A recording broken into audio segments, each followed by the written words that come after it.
Currículo oculto na formação do profissional de saúde.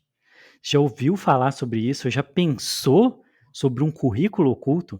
Sobre temas, sobre modelos, práticas que não estão explícitas na sua formação, não foram explícitas na sua formação, mas podem ter moldado a forma como você age profissionalmente hoje? Já pensou sobre isso? Esse é o assunto desse episódio da nova temporada do MEV o podcast mais MEV do Brasil, podcast Medicina do Estilo de Vida, patrocinado pela MEV Brasil, a Escola Brasileira de Medicina do Estilo de Vida, tem esse compromisso de trazer uma medicina do estilo de vida com a nossa cara, com a cara brasileira, e expandindo os temas, o pensamento dentro desse campo incrível que é a MEV. Sou Luiz Carlos de Oliveira Júnior e você é o host hoje com o nosso convidado, professor Gustavo Raimondi, que a gente vai apresentar daqui a pouco. Seja bem-vindo ao MEV Vamos hackear!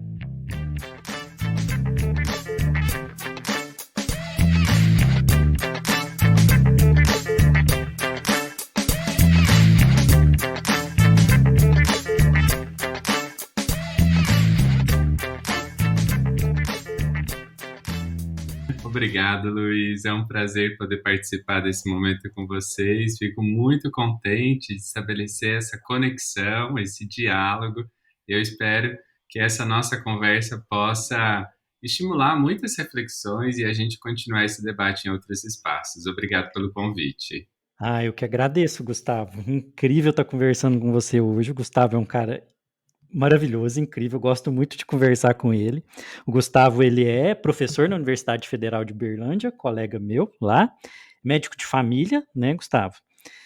Fez mestrado, doutorado em saúde coletiva, especialista em educação médica pela Feimer, eu vou pedir para ele explicar esse mundo aí, né? E hoje é professor do Departamento de Saúde Coletiva da UFO. Gustavo, muito obrigado, né, por ter aceito o convite. Conta um pouquinho da sua história e como que você foi parar na educação médica e por quê, e o que que você trabalha hoje, né? Perfeito, Luiz. Bom, eu comecei a pensar a educação médica já durante o processo da minha formação, quando eu era graduando do curso de medicina, porque eu comecei a questionar muitas questões que ocorriam ao longo do processo da minha formação.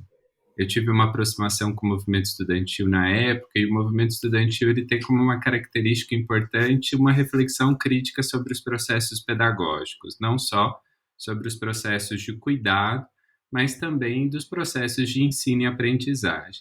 A partir daí, eu fui me envolvendo nos eventos de educação médica, nos espaços de educação médica, não somente da instituição que eu me formei, mas também de outras instituições. E é muito interessante recordar esse momento da minha formação, porque a gente percebe que, num primeiro momento, a gente vai para esses espaços achando que isso só acontece na nossa instituição. E quando você dialoga com outras pessoas, você percebe, felizmente e infelizmente, que algumas coisas são comuns, não somente à sua região, mas muitas vezes a todo o Brasil. E a partir disso, eu fui desenvolvendo pesquisas na área de educação médica, no mestrado e no doutorado, pensando também em educação médica na interface de populações marginalizadas. E nesse processo, eu, juntamente com um grupo de professores, construímos um grupo de trabalho de populações invisibilizadas e marginalizadas da Associação Brasileira de Educação Médica, onde tem pensado os aspectos pedagógicos relacionados a essas várias populações marginalizadas. Então, a gente vai pensar população negra, as questões das pessoas que vivenciam HIV/AIDS, a questão da LGBTQIA+, fobia e as identidades de gênero e tantas outras questões. E esses processos esbarram, consequentemente, não só esbarram, né, atravessam os aspectos do currículo oculto e do currículo formal. Então, por meio dessas trajetórias, hoje me encontro mais na educação médica, dentro desses debates, ao longo de toda a minha trajetória profissional e pessoal também. Esse é um pouquinho de mim. Isso. Gustavo, eu li seu artigo, né? O Gustavo tem um artigo do grupo de pesquisa aqui que chama o Currículo Oculto, Educação Médica e Profissionalismo, uma revisão integrativa, que foi publicado na Interface Comunicação, Saúde e Educação. Né? Eu vou colocar o link na descrição do podcast para vocês lerem o artigo do Gustavo, né? E me chamou muita atenção, né, o tema do currículo oculto, e eu tenho que explicar por que a gente trouxe esse tema para o MevRec, né? É, muito do que a gente discute dentro da medicina do estilo de vida, né, é sobre o modo de viver e como toda essa complexidade, que são as escolhas e os contextos em que eu vivo, influenciam os desfechos de saúde. E aí entra cultura, entra educação, entra sociedade. É impossível pensar, né, o estilo de vida e a saúde como um todo dentro de um ponto de vista unicamente biológico. Então a gente tem que ampliar essa visão. E também porque nós, como profissionais de saúde, estamos inseridos dentro desse caldo de cultura, de sociedade. E aí essas questões são extremamente importantes. A gente não pode deixar de discutir como nós fomos formados e com que visão nós fomos formados, porque isso nós percebemos como educadores que isso cria dificuldades para o profissional de saúde depois conseguir trabalhar em alguns espaços, dificuldade de compreensão, de conseguir perceber as necessidades da população. E aí eu achei esse tema muito interessante. E aí, Gustavo, que é isso? Currículo oculto e o que ele é diferente em relação ao currículo formal? E por que a gente deveria se preocupar com o currículo oculto ao qual nós fomos expostos? Perfeito, excelente pergunta. Eu primeiro queria só destacar a importância da gente debater esse tema, né? Acho que, como muito bem você falou, quanto mais a gente olhar para os processos que nos formaram e para os processos que nós reproduzimos, mais a gente vai encontrar possibilidades de aproximação daquilo que a gente quer fazer dentro da nossa prática profissional, né? Bom, para a gente pensar currículo oculto, eu vou começar pelo currículo formal, que talvez seja o currículo que a gente tem uma maior proximidade, né? Quando nós vamos para qualquer escola, seja ela uma escola fundamental, ensino médio, ensino superior, um curso, a gente vai se deparar muitas vezes com o planejamento desse curso, desse processo pedagógico. Esse planejamento, aquilo que é escrito, que é apresentado, o cronograma, as temáticas, os textos, tudo isso vai compor o que nós chamamos de currículo formal, ou seja, é aquele currículo que eu sei que, teoricamente, eu vou vivenciar ao longo do meu processo formativo. E por que eu falo que é teoricamente? Porque ela é uma construção social, obviamente, que está presente num papel. E para a gente transpor o papel para a prática, existem uma série de variáveis, né? Existem variáveis que nós temos uma governabilidade maior, outras variáveis que a gente não tem governabilidade alguma, e tudo isso faz com que essa transposição ocorra de formas mais fáceis para o processo de ensino e aprendizagem ou mais difíceis. Nesse momento, a gente começa a observar o currículo oculto. Ou seja, nessa transposição entre aquilo que eu tenho no documento e aquilo que eu começo a fazer na prática, começa-se a observar coisas que não são tão ditas. Por exemplo, quando eu vou fazer uma determinada consulta, pensando nos profissionais da área da saúde, eu fui lá na disciplina de semiotécnica, por exemplo, que eu tive, eu me deparei com uma série de aspectos. Olha, eu tenho que saber como que eu vou me comunicar com a pessoa, eu tenho que saber quais perguntas eu vou fazer, talvez um determinado raciocínio que eu já possa seguir nessa fase inicial, como que eu toco o paciente, quais são os pontos importantes dessa semiotécnica que eu tenho que me atentar. Beleza, esse é o currículo formal, tá lá na ementa da ficha da minha disciplina que eu vivenciei, tá lá no plano de ensino que o professor ou a professora me passou. E daí, quando eu vou para a prática, eu vou observar como isso é feito. E daí você vai observando que algumas práticas, elas reiteram aquilo que você viu no currículo formal e se aproximam. E outras práticas parece que começam a dar, eu vou usar uma palavra talvez um pouco pesada, mas elas começam a deformar a nossa formação. Como que a gente observa isso? Quando nós vemos, por exemplo, numa aula de ética em saúde, que você tem que respeitar a autonomia do usuário, da usuária, do seu paciente, do seu cliente, e daí você observa aquele que está te ensinando não respeitando em nada a autonomia do outro. Quando ele não respeita, ele nos ensina uma determinada postura.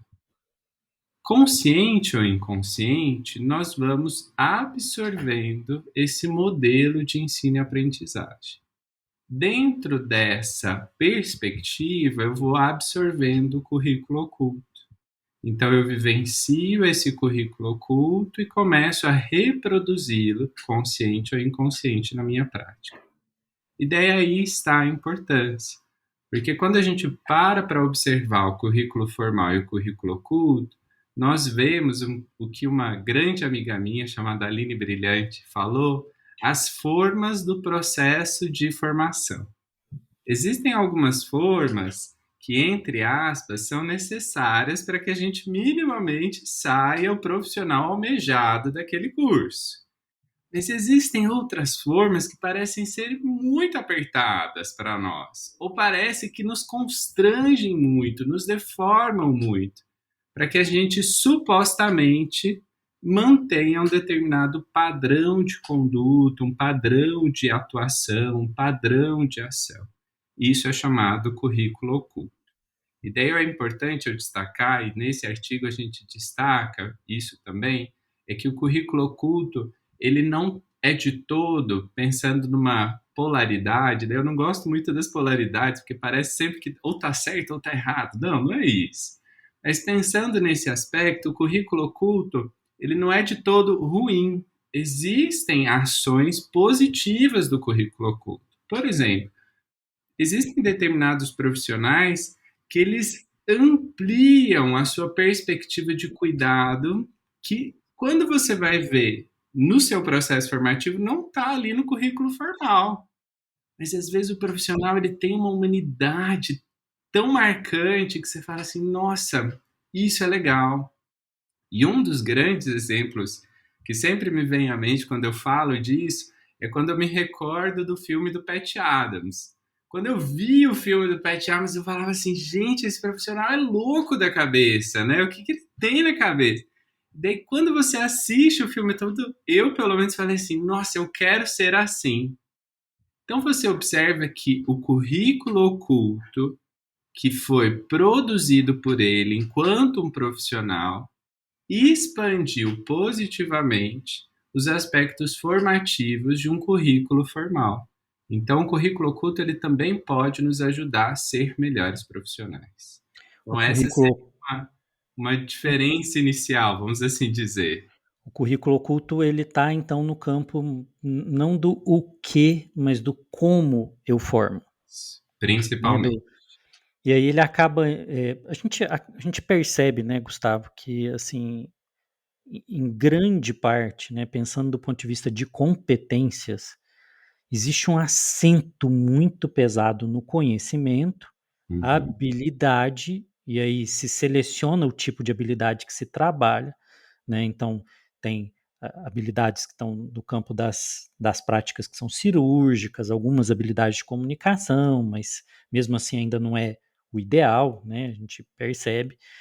Mas a gente discute muito pouco atitude, né? Essa questão atitudinal.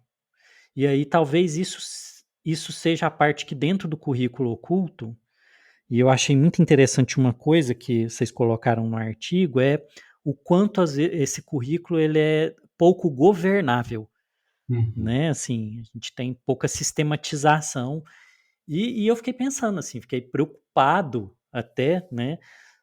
em dois sentidos, a preocupação boa e a preocupação sobre como a gente poderia trabalhar um pouco mais as questões atitudinais dentro disso, dando essa. Porque o currículo oculto ele é a carne desse esqueleto, né? É o que Uhum. preenche a forma que você disse. Como que isso ganharia um pouco mais de governabilidade? Ou será que é possível ter? Luiz, essa é uma pergunta bastante capciosa. Vou dizer que é quase que uma pergunta de milhões. Eu Se achasse o jeito. eu vou assim tentar trazer caminhos possíveis. Eu acho que a minha resposta, ela não deve ser ouvida, pensada como uma resposta única, como um único caminho, mas uma possibilidade, que a gente pode encontrar outras tantas para pensar sobre essa governabilidade, né? É curioso você falar sobre governabilidade, porque quando eu estava nesse processo de formação, eu sempre senti uma necessidade muito grande de aprender mais sobre aspectos de ensino e aprendizagem. Acho que nós, profissionais da saúde, quando nos tornamos preceptores, professores, a gente se depara com uma ausência de conhecimentos, habilidades e atitudes na docência, na preceptoria. E eu fui buscando. Busquei um curso de preceptoria na ABEM, fiz o FIMER, que é uma instituição internacional para desenvolver esses aspectos pedagógicos, não só para a área da medicina, mas para a área da saúde. E uma das coisas que eu me recordo muito bem eram os debates sobre governabilidade, né? Então, assim, os controles. Como que é o controle do docente nos processos de ensino e aprendizagem? Como que é o controle se você está ensinando adequadamente ou não, os conhecimentos, as habilidades, as atitudes e tantas outras questões até chegar no currículo oculto. E numa dessas rodas de conversa que nós tivemos nesses cursos, a gente comentou um pouquinho sobre essa questão do currículo oculto e a governabilidade. E uma das maiores dificuldades que a gente identificou eram os pactos de silenciamento. Ou seja, eu observo um determinado profissional reproduzindo uma determinada lógica. Às vezes, nesse momento, eu percebo que está estranho aquilo, que está esquisito aquilo, que não está fazendo sentido para aquilo que eu estou observando, de uma prática em saúde que tenha autonomia do outro como uma prerrogativa, que tenha um aspecto humanista barra humanitário, que tenha como uma lógica os direitos humanos e tantas outras questões. Só que a pessoa que está reproduzindo isso, do ponto de vista das relações de poder, é aquela pessoa que tem muito mais poder do que eu. Então, a gente entra no pacto do silenciamento. Talvez pelo medo de repressão, talvez pelo medo de ser coibido, talvez pelo medo de ser perseguido. Isso acontece, é real a perseguição, né? Alguns desses medos são medos reais. Eu não falo. E daí fica muito difícil você dimensionar o currículo oculto, entender o que acontece nele e, consequentemente, ter uma governabilidade sobre ele. Então, o que nós compreendemos naquele momento, que é o que eu trago para pensar essa resposta, é um princípio também, vou dizer, hipocrático, que é o primo não tacere. Na área da saúde, principalmente na área médica, muitas vezes a gente ouve um princípio que é assim, primo non nocere, né? Primeiro não prejudicar. E daí as pessoas ficam nesse primeiro não prejudicar. Só que o primo não tacere, que vem de uma pesquisadora canadense, ela fala que primeiro a gente não pode silenciar. E acho que quando ela traz isso, ela expande de uma forma gigantesca os processos de ensino e aprendizagem. Porque ela nos convida a expressar os constrangimentos que nós podemos sentir. E nessas expressões é expressar o currículo oculto. Quando eu sei o que está acontecendo, daí eu passo a entender o contexto e passo a ter uma certa governabilidade sobre esses processos. Por isso que eu tenho caminhado, pensando o currículo oculto, muito mais nessa lógica de romper os silêncios. E daí isso é difícil. Nós aprendemos sistematicamente, não somente na nossa formação, mas ao longo de todo o nosso processo de formação enquanto seres humanos, é a silenciar, principalmente diante de uma autoridade, né? Quantas vezes a gente já ouviu assim, respeita essa pessoa que é mais velha? Desde a infância a gente aprendeu isso. E tem aquela expressão, né? Manda quem pode, obedece quem tem juízo. Pois é.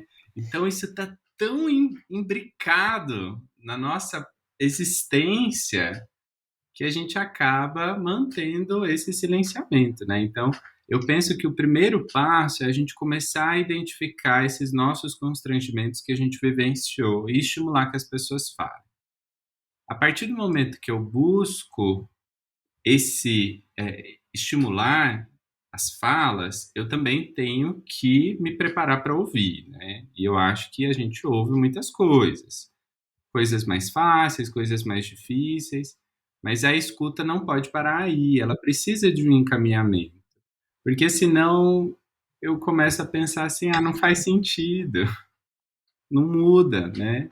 Então esse é o caminho que eu acho que a gente vai conseguindo pensar o currículo oculto e como que a gente pode mudá-lo, né? Sabendo que ele existe e sabendo que consequências ele tem pra gente. Acho que Isso. talvez seria esse a próxima pergunta que eu te faço, né? Assim, tá, por que eu não devo calar sobre o currículo oculto? Existem consequências sobre ele para a minha formação, para quem eu sou como profissional? Eu, dos dois lados, como educador e como profissional de saúde, quando eu comecei a ler o artigo, eu comecei a refletir muito sobre. Me veio só uma frase na minha cabeça: o que fizeram comigo? Né, assim, essa me veio muito do lado do aluno. O que fizeram comigo durante a formação que me formou ou me deformou? Uhum. Eu tive uma sensação, assim, que eu te confesso, não muito boa, né, assim, de ficar pensando assim: será que eu fui violentado de alguma forma, né? Ou foi me apresentado um modelo que talvez tenha tido consequências, né, para minha prática profissional e para minha vida que não foram boas, porque assim eu já falei sobre isso aqui e converso isso muito com os alunos nossos na MEV Brasil e no podcast mesmo, que eu tive burnout. E eu acredito que algumas coisas tiveram relação pela forma como eu fui formado e Uhum. coisas que eu ouvi que ficaram na minha cabeça, né? Que consequência, Gustavo, o currículo oculto tem para a nossa formação, para nós hoje, Uhum. que nos tornamos o que somos, que consequência teve? Nossa, Luiz, eu compartilho primeiramente dessa sua memória não tão agradável, né? Eu acho que nós temos boas, obviamente, lembranças dos processos formativos, mas eu entendo que uma das principais consequências que estão associadas a essas memórias são as marcas que o nosso corpo carrega. E elas não são marcas de uma ferida indolor. Talvez naquele momento a gente não conseguiu nomear como dor, como violência, como tantos outros nomes que ainda a gente não consegue nomear. E isso acontece sistematicamente. E qual que é a consequência para nós? São os vários sofrimentos que nós passamos a internalizar e a não reconhecer que são sofrimentos. Por exemplo, o aluno de medicina. Hoje eu estava conversando com um grupo de alunas que eu tenho orientado pensando em saúde mental e burnout.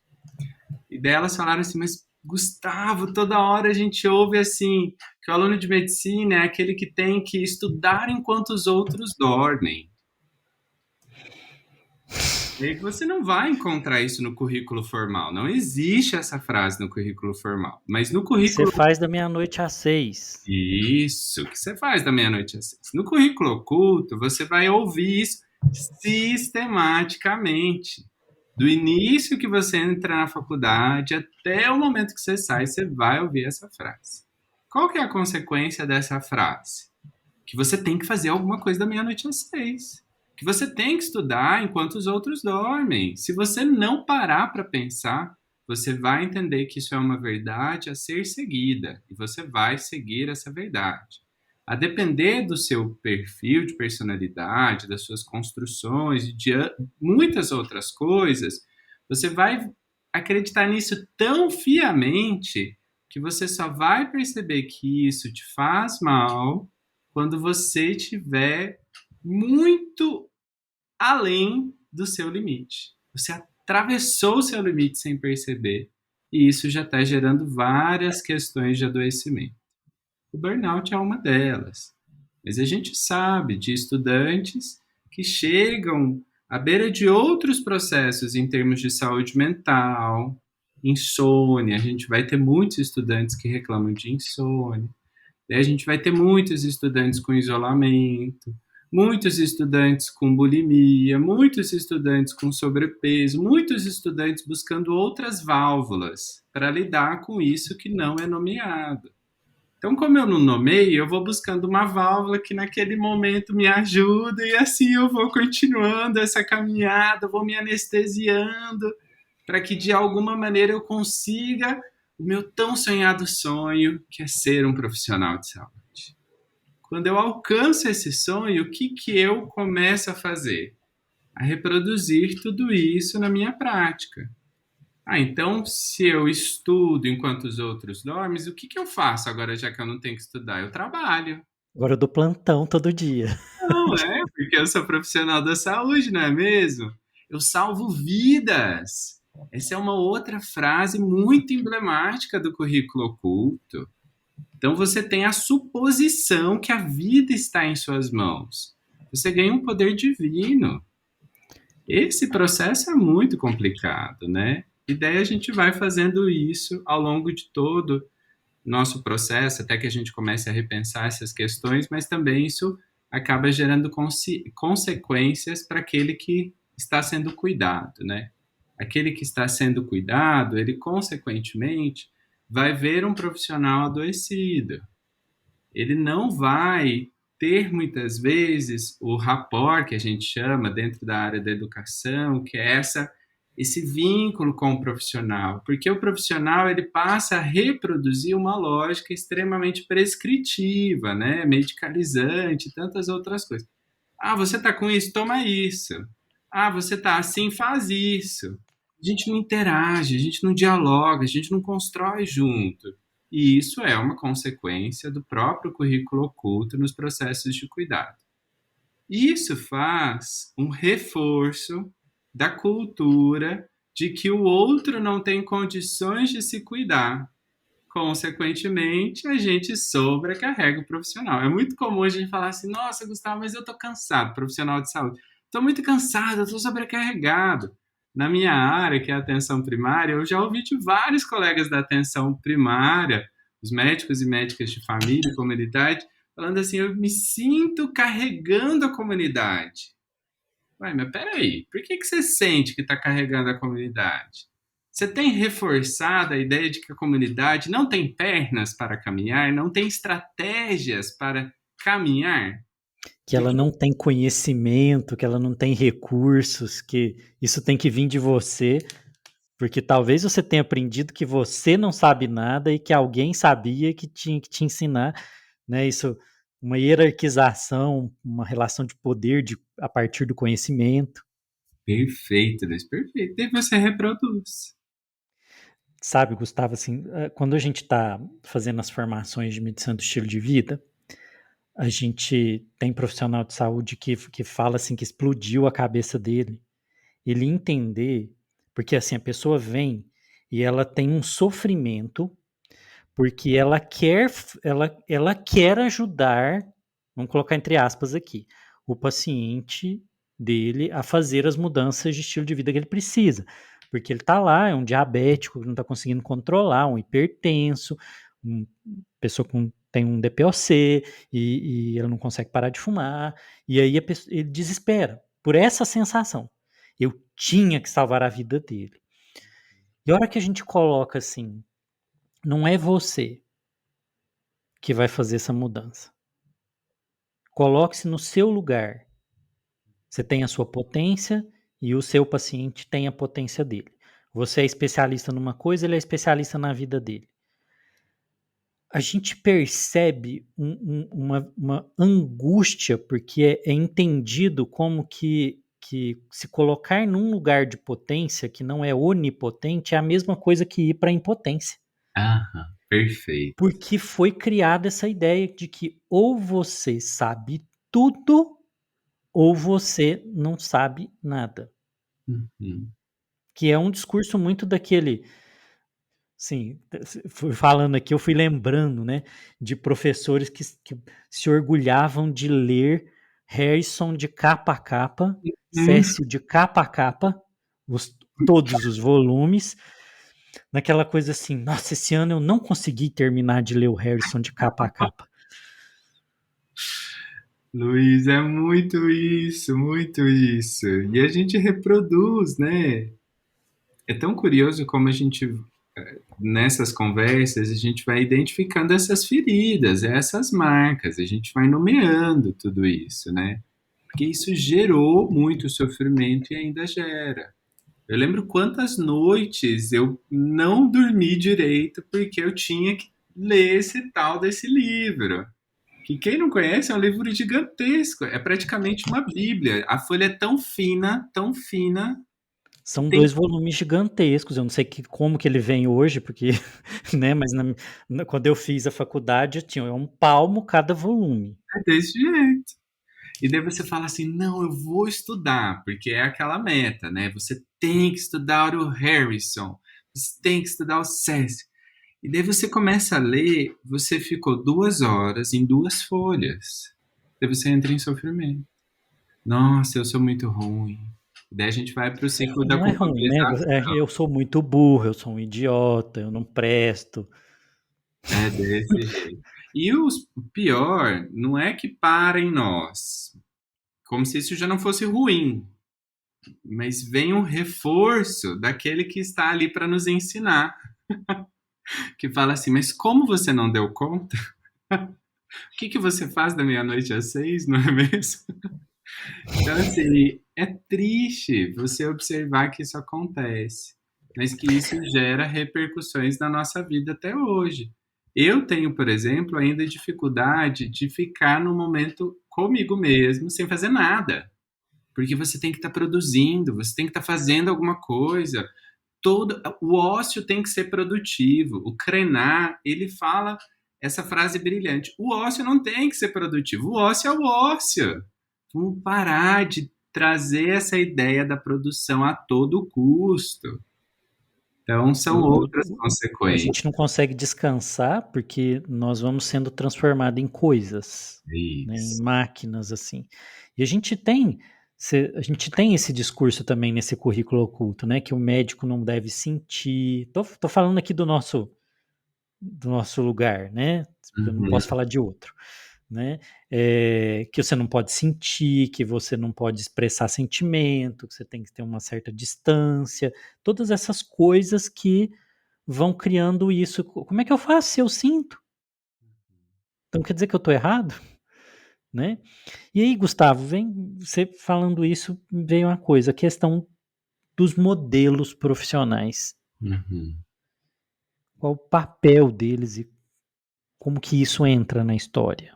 Excelente questionamento, Luiz. Dentro da área da educação, a gente tem debatido muito essa questão de modelos profissionais, né? Entra dentro de um nome norte-americano em inglês chamado role model, né? Que a gente vai pensar o modelo o modelo que é o papel que você quer seguir. E o que a gente observa quando a gente vai pensar nos modelos profissionais é que existem elementos desse modelo que acionam alguma expectativa que nós construímos. Um exemplo clássico dentro da formação médica são as séries médicas, que eu acho que muitos profissionais Nossa, aprenderam. Quando você vê aquelas séries médicas, você vê vários modelos profissionais que você idealiza ser, na sua grande maioria. Na grande maioria das séries, não mostra as atitudes corriqueiras que a gente vivencia na prática. Parece que tudo acontece daquele jeito, naquele formato. Eu lembro que quando eu estava na graduação, uma das que estavam sendo muito comentadas era o House. E Eu é acho que tem até uma questão geracional. Eu sou da geração do IAR. nossa, Você pois é a do House. do House. E daí o House era aquele clínico, e eu amo clínica. Assim, quando pensei em fazer ou uma área cirúrgica ou clínica, eu fui para clínica, né? E daí eu falava assim, gente, esse cara, meu Deus, ele sabe tudo, ele conecta tudo, como que ele dá conta? E daí você cria esse modelo, essa expectativa. Daí quando você vai para a realidade, você acaba projetando essa sua expectativa num determinado profissional que se aproxima dele. Eu lembro até hoje. Eu tive um professor que andava de terno, que tinha um ambulatório que parecia o do House, que eram aqueles casos mais difíceis, que daí ele conectava isso com aquilo que você falava assim, meu Deus, onde que ele está? E daí parecia que tudo fazia sentido, e daí você vai idealizando, você vai alimentando esse processo. E esse modelo profissional acaba te influenciando para você seguir aquilo que você acredita como sendo o melhor, como sendo certo. E daí tem várias camadas das relações de valores e outras coisas mais que estão diretamente relacionadas ao currículo oculto. Nossa, Gustavo, me veio aqui uma cena do IAR que eu nunca esqueci. Nunca. O Carter, né, que era o residente de cirurgia do Benton, Aham, ele ele estava lá doido para trabalhar, né? E aí o Benton fala para ele, Carter, se você tem 30 minutos para dormir, dorme e come porque você não sabe que hora que você vai poder comer e dormir. Você não sabe quando você vai ter esse tempo de novo.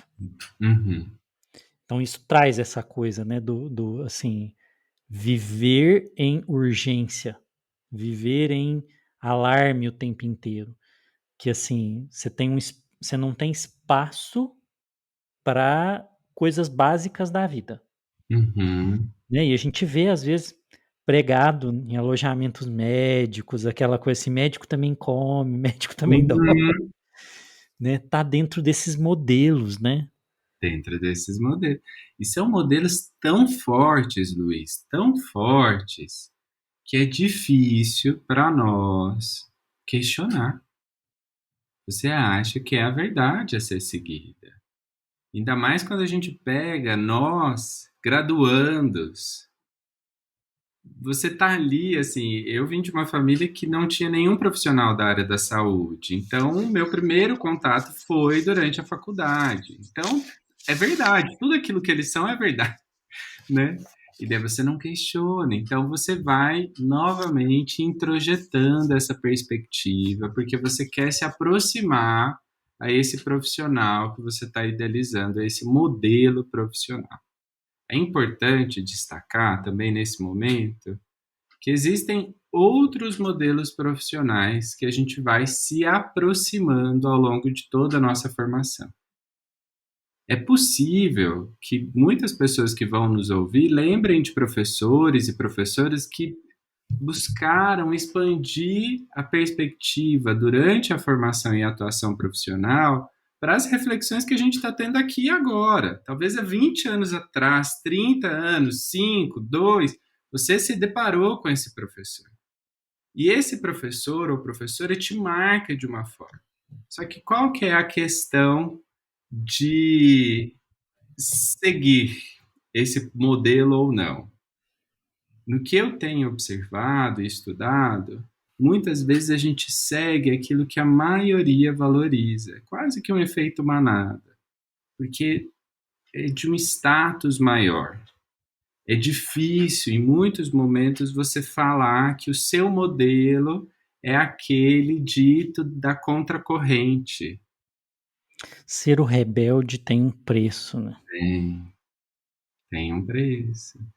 Então, eu acho que é um pouco isso, assim. Acho que a gente precisa refletir também sobre essa importância de muitos posicionamentos nossos, né? Do se olhar, se observar. Acho que primeiro parte disso, a gente precisa reconhecer também esses vários elementos para começar a falar assim, olha, isso eu gosto, isso eu não gosto, e começar a desconstruir esse modelo profissional idealizado, essa pessoa deusificada, tirar do pedestal, porque para essa pessoa que acaba tendo um reforço positivo constantemente, né, as pessoas falam assim: nossa, você é um excelente profissional. Isso é muito sedutor, isso alimenta o ego, alimenta várias outras coisas. E daí a pessoa acha que tem que continuar mantendo tudo isso. Vai gerando outros tantos sofrimentos. Eu falo às vezes para os alunos, né, na faculdade, assim, cuidado, porque o que aparece não é tudo que acontece. Nem tudo que Porque brilha uma é coisa ouro, né, Luiz? porque aquilo que aparece, né, às vezes, assim, é feito à custa de um sofrimento e um custo de vida pessoal muito grande. Sim. Daí eu até brinco com de vez em quando os alunos chamam para fazer uma conversa lá naquele primeiro dia, primeira semana, no acolhimento ali, e eu tenho uma frase que eu falo muito, falo assim, peço para o coordenador do curso e o pró-reitor e quem tiver, a autoridade que tiver, e fala assim, tampem os ouvidos, porque eu vou falar uma coisa agora que vocês não podem ouvir, e não contem para ninguém, se vocês falarem que eu falei, eu desminto. Não deixem os estudos atrapalharem a faculdade. Porque leva o estudante a esse caminho obsessivo, neurótico, Hum, de que ele não vai ficar bom, ele não vai ser bom de jeito nenhum se não for daquele jeito, uhum, né. Gustavo, aí, né, já que você falou disso, de modelo, de rebeldia, do socialmente aceito, me veio uma coisa que está até no comecinho do artigo, que é o quanto disso é uma prática que, na verdade, serve à manutenção de poder. Olhar isso um pouquinho fora só desse lugar, né, me veio muito as ideias do Bourdieu, né, uhum, que fala muito sobre domínio de campo, né, o quanto que os campos são dominados e existe uma certa violência simbólica nos campos de conhecimento, no campo artístico, na sociedade em si, e o quanto esse currículo oculto ele reproduz essas relações. E você falou uma coisa que eu peguei aqui, né, que é assim, a gente leva isso depois para as relações no trabalho e para o resto da vida, né? E o quanto um cria o outro e é reflexo do outro. uhum, O quanto dessa hierarquia ou do currículo oculto é uma manutenção de uma estrutura de poder. uhum. Perfeito, Luiz. Bom, esse ponto, para mim, é um dos pontos mais importantes da gente discutir, porque dialoga muito com qual perspectiva societária a gente quer reproduzir, qual perspectiva de comunidade, pensando que a comunidade é um dos elementos que muitas vezes nós buscamos construir no nosso dia a dia, né? Essas questões de pertencimento. E, para mim, existem exemplos claros do currículo oculto na manutenção das relações de poder. Uma das várias situações que me vem à mente é quando nós nos deparamos com um determinado professor, e daí eu coloco o professor marcando o fato dele ser um homem, né?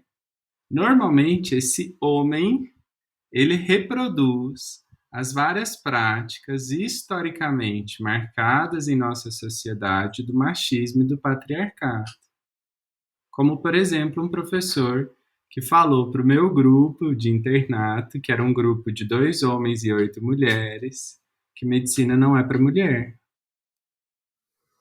Quando ele Opa, fala isso no quinto ano do curso, que medicina não é para mulher, ele fala que existe um lugar que é para mulher. Ele não ficou em silêncio, ele falou qual era o lugar. O lugar da mulher é cuidar da família. Quando esse professor reproduz essa lógica machista, patriarcal, que é do currículo oculto, e ele era um modelo profissional, valorizado por muitos estudantes, ele reitera para todos aqueles que se identificam como homens semelhantes a ele, que está tudo bem reproduzir isso. E reitera para as mulheres que aquele local é um local de não pertencimento delas, Que elas não deviam estar lá. que não deviam estar Que lá. elas não são bem-vindas ali. Então, se você quer estar aqui, que não é o seu lugar, você precisa se aproximar de mim. Você tem que me convencer que você pertence.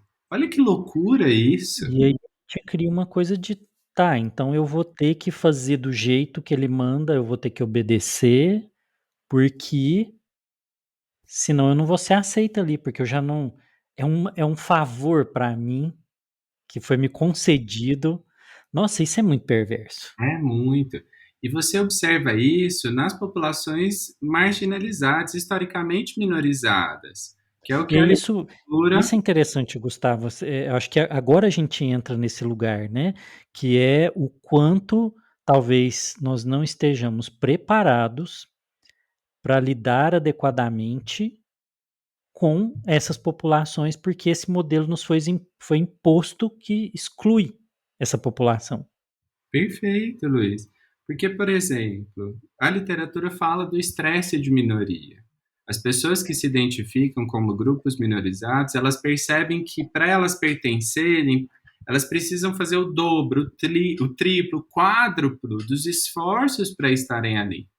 Quantas vezes nós ouvimos de médicos e médicas negros, negras, que eles são confundidos com todos os profissionais da saúde, mas não são denominados como médicos ou médicas.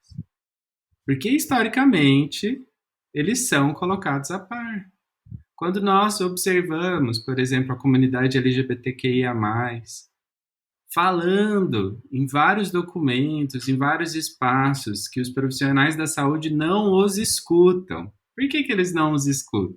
Porque na nossa formação a gente não aprendeu a perguntar para as pessoas como que você se identifica? Como homem, como mulher, como outra possibilidade? Quais são os seus afetos? Você tem afetos para homens, mulheres, ambos, as suas práticas sexuais? A gente pressupõe que todo mundo é heterossexual. Então, essa pressuposição é um exemplo do currículo oculto, da reiteração que nós tivemos ao longo de toda a nossa formação, que nós fazemos na nossa prática e que a gente acaba reiterando a marginalização, reiterando o não pertencimento. Por isso que quando a gente toca no ponto do currículo oculto, para mim a gente vai acabar tocando no projeto societário que nós estamos comprometidos e qual que é a nossa função na construção desse projeto societário. A ideia é uma função ou um papel que promova a diversidade de direitos humanos? Beleza, então deixa eu olhar para mim. Quais marcas eu carrego no meu corpo? O que, que eu fico reproduzindo? O que, que eu posso aprimorar? O que, que eu dou conta de aprimorar nesse momento também para eu não me violentar? Porque senão eu vou entrar no mesmo mecanismo. Nossa, eu defendo a diversidade. Eu tenho que mudar agora. Calma, respira. Vamos aos poucos, de forma consistente, porque senão você vai fazer o mesmo ciclo de um outro lado. E isso pode não ser tão bacana para você, inclusive, né? Então, esse ponto das populações marginalizadas, ele é um ponto muito importante para a gente refletir e observar o tanto que muitas vezes nós acabamos negligenciando, e essa negligência, ao meu ver, ela é intencional. Por que que Uhum. ela é intencional? Porque a gente quer manter quem está no poder no poder. A gente quer manter um poder hegemônico, que historicamente é marcado pelas pessoas brancas, cisgêneros, os homens, né? Isso a gente observa na nossa sociedade como um todo. Eu gosto muito de pensar num texto chamado Atlântico Negro, do Paul Gilroy. Ele vai falar muito sobre como nós construímos a nossa sociedade latino-americana a partir da escravidão e o tanto que o Atlântico ele tem uma cor e uma cor da escravidão, do sangue da escravidão. E é curioso que ele vai nos convidando a pensar, olha, mas independente se você é negro ou não, qual que é o seu papel na reprodução da lógica escravocrata, da lógica de dominação? Então, é esse convite que ele nos faz para a gente pensar a rebeldia desse modelo hegemônico e subverter esse modelo para que, de certa forma, a gente tenha um local plural, um lugar diverso. A gente falou lá no início de não silenciar, então que a gente promova as falas, as pessoas falarem, e assim a gente conseguir ecoar as vozes que já existem, não reproduzir silenciamentos, né? Enquanto você falava isso sobre esse autor, né, sobre o Atlântico Negro, me veio aqui também um conceito que é muito discutido nessa área, que é da colonização intelectual, Uhum. né, do quanto e no Brasil nós temos isso, pelo menos eu percebo isso de uma forma muito marcante, porque, você percebe claramente que o brasileiro ele está sentado na costa olhando para a Europa e a América do Norte. A gente não consegue ver, a gente sempre pega a referência do lá fora. Parece que a gente está na praia olhando, porque o de bom vai vir de lá, né? Parece que é o modelo, né, que vem, e isso tem uma consequência até para a nossa produção científica, para as referências que a gente escolhe para estudar, né? Então isso tudo está dentro disso, né? Por que que determinados autores são escolhidos, livros são indicados, Uhum. que não tem a ver, às vezes, com o nosso perfil epidemiológico, né? Você tem alguns livros desses de ler de capa a capa que o capítulo sobre dengue tem, não é um capítulo, Aham. não dá 5 dedos sobre dengue, que é um problemão no Brasil. Então até as nossas referências para estudo do conteúdo, elas estão colonizadas, né, Gustavo? Perfeito, Luiz. Eu adoro essa perspectiva decolonial, que eu acho que é um outro passo que a gente precisa trazer para a formação em saúde, né? Para os nossos debates cada vez mais. Eu lembro muito de estudar nas doenças de pele, né? Os livros de dermatologia de doença de pele, eles são classicamente da pele de pessoas brancas ou da pele de pessoas claras. Daí você vai olhar para a nossa população, mais de 60% da população brasileira é preta ou parda. Que profissional da saúde que a gente está formando? É um profissional que vai atender a real necessidade de saúde da população? Porque se ele aprende a ver doenças dermatológicas somente numa pele branca, quando ele chegar na realidade, ele não vai saber identificar. Ele vai ter muita dificuldade de identificar. Esse é um dos exemplos, como você trouxe o exemplo da dengue. E daí a gente vai mantendo essa lógica. E olha só que curioso. O Aníbal Quijano, que é um pesquisador latino-americano que vai falar sobre colonialidade de poder, colonialidade do saber e do ser, ele comenta que todos esses processos que nós temos de manutenção das lógicas de poder, eles acabam sendo reiterados pelos silenciamentos e pelo não questionamento, porque a gente entende que é normal. A gente não acha que é normal as pesquisas de pontas virem dos Estados Unidos e da Europa? A gente acha que ciência de ponta está lá. Existe uma produção imensa científica, só para dar um exemplo agora, né? Muito artigo claramente sendo publicado na China. Uhum, E a gente percebe que existem alguns comentários de algumas pessoas que desvalorizam isso porque é da China, perfeito. mas é uma potência científica. Luiz, se a gente for pegar, por exemplo, a área da cardiologia, cirurgia cardíaca, um dos grandes cirurgiões é africano. A gente não sabe disso. E a gente não valoriza os nossos autores. Aí vamos falar aqui do Brasil. A gente Perfeito. também não vê o brasileiro como capaz de produzir, e a gente tem cientistas incríveis. Uhum. Perfeito, Luiz. Porque Perfeito. eu vou fazer um comentário aqui. Uma vez eu levei, na época do meu mestrado, né? eu trabalhava com uma técnica que pouca gente trabalhava no mundo, fez display. E o professor Luiz Ricardo Goulart, que da UFO, era um dos maiores especialistas dessa técnica no mundo, né? E aí eu teve um workshop num congresso sobre escrita de artigo científico. E eu fui lá, fiz para aluno, né? Vamos fazer, vamos aprender aqui. E aí o professor perguntava, né? Ah, o seu trabalho é de quê? O que você está fazendo? E aí eu fui e falei, ó, eu trabalho com isso, isso e isso, uso essa técnica. Aí ele foi perguntando, como que é isso? Eu expliquei, vocês usam o quê? Falei do laboratório e tal. Sabe o que ele falou para mim? Ninguém vai acreditar que você faz isso aonde você faz. Olha só. Uhum, Então, quer dizer, não adianta eu estar num laboratório de referência, cujo professor é reconhecido internacionalmente, que tinha tudo ali para fazer, né? O cara publicava muito, não adiantava porque a visão é que aqui, desse lado aqui do Atlântico, a gente não produz nada. uhum. Essa é E a isso a lógica. gente escutando de um brasileiro. Uhum.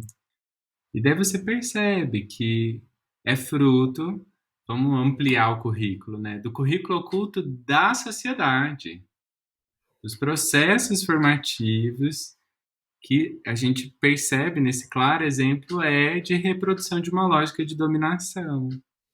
Então a gente não E, vai falar que ali é possível, né?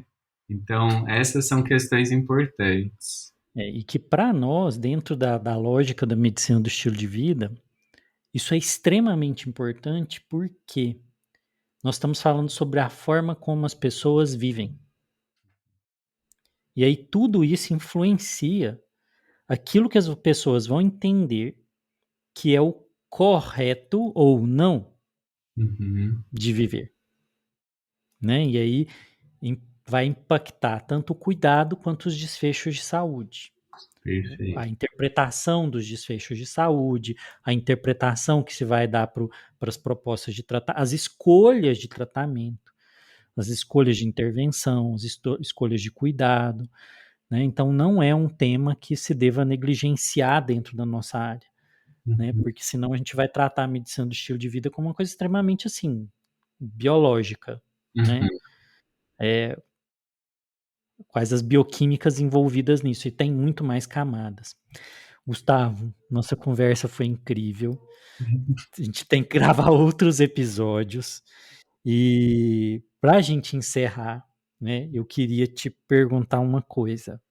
Diga. Qual que é a escola médica que você sonha? Você sonha com que escola para o Olha, profissional de saúde? Luiz, eu tenho pensado tanto sobre isso. Talvez por algumas desilusões, frustrações. Eu Ai, tô ai. tentando criar a minha, viu, Gustavo? Eu tô tentando criar a minha. A MEF Brasil é meu sonho de educação médica.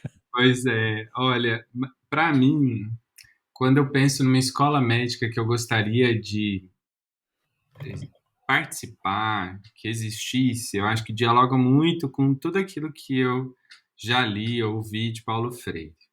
Primeiro, é uma escola médica que estimula a autonomia, é uma escola médica que estimula o respeito. Para eu estimular o respeito, as relações hierárquicas, elas não devem ser verticalizadas, né? Eu tenho que ter escuta permanente. É uma escola que estimula a criatividade, que não tem só um caminho certo, que existem inúmeras possibilidades e que a criatividade ela tem que ser constantemente valorizada e estimulada, para que a gente não só reproduza. É uma escola médica que tem que questionar todos os padrões para que novamente a gente pense em possibilidades, né? É uma escola médica libertária. Talvez, como vários poetas falam, é uma escola que não seja uma gaiola, mas é uma escola que estimule voos. Acho que isso seria o mais importante. E voos a partir do momento que eu consigo reconhecer e estimular o outro a se ver como capaz, porque é capaz, que ele pode ou ela estar aonde quiser, explorar territórios e números. E se porventura entender que a gaiola é um local possível, que a gente não reproduza as violências ou as críticas. Acho que essa seria uma escola médica muito bacana de ter, de viver, de participar, de construir. Quem sabe aí a gente consegue fazer ela aos pouquinhos, né? Isso, nossa, lindo, Gustavo. Isso que você Obrigado. falou é lindo. Eu te agradeço por por todo o podcast, mas essas últimas palavras valeram tudo. Oh, que isso, eu que Porque esse é o agradeço. sonho que a gente tem, né, de um espaço formativo com essas características. E aqui a gente não está falando só de escola médica. Acho que a gente fala de escola médica porque nós somos professores de uma, Sim, né? Mas que todas as escolas sejam assim. Porque, infelizmente, esses problemas que a gente vê na escola de medicina se reproduzem, cada sim. um à sua forma, nas escolas de engenharia, administração, direito, né? É um problema na raiz da educação, Uhum, né? A educação pode reforçar estruturas sociais ou pode reformar, né? uhum, Aí a gente tem que escolher qual é o tipo de pessoa que a gente está formando. perfeito. Gustavo, maravilhoso, te agradeço imensamente, né, por esse presente que foi. Eu tinha te falado antes da gente começar a gravar que eu estava ansioso, fazia tempo que eu estava querendo gravar esse episódio, e esses últimos dias esperando para chegar, eu fiquei muito ansioso, porque eu sabia que a gente ia ter uma conversa muito legal, e eu espero que todo mundo no nosso podcast sinta essa mesma felicidade, esse sonho que a gente acabou de conversar aqui. Obrigadão, Gustavo.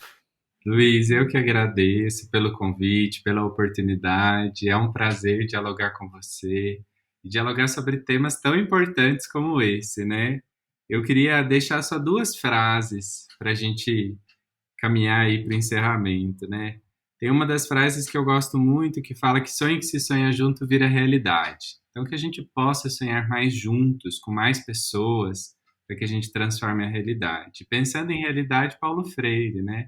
A escola, a educação não muda o mundo, muda as pessoas e as pessoas transformam o mundo. Então, que a gente possa repensar esses nossos compromissos e assim continuar essa caminhada por uma educação, um cuidado, uma existência mais diversa, plural, equânime e tantas outras questões mais. Obrigado. Isso aí, turma. E esse sonho que a gente sonha junto é esse sonho que a gente sonha com essa tribo da medicina do estilo de vida, né? Essa comunidade linda, pulsante, que feliz, que quer florescer e que quer fazer uma saúde diferente. Como a gente diz aqui na MEV Brasil, queremos revolucionar a saúde através da educação, formando especialistas em mudança e florescimento. Então, muito obrigado por acompanharem mais esse episódio do MEV Hack. E vamos até o próximo episódio. Até mais.